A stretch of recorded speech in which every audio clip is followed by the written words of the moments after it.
toplumu ayakta tutan şey kadınlardır.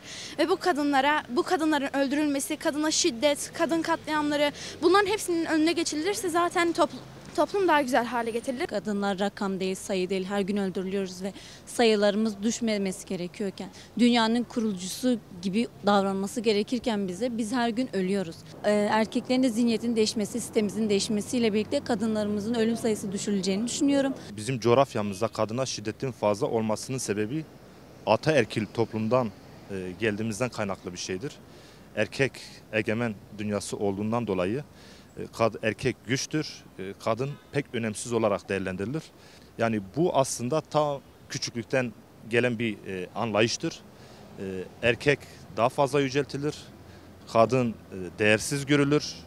Aileler nasıl erkek değerliyse kız çocuk da o şekilde erkekten bir farkın olmadığı, kendi evladının olduğunu bilincini küçük yaşta erkeklere benimsetilirse bir yandan aslında kadına şiddet bir nebze de olsa azalır yani. Sadece kadının köleleştirilmesi, katliamı, dışlanması değil. Aslında toplumun huzuru, özgürlüğü bununla bağlantılı.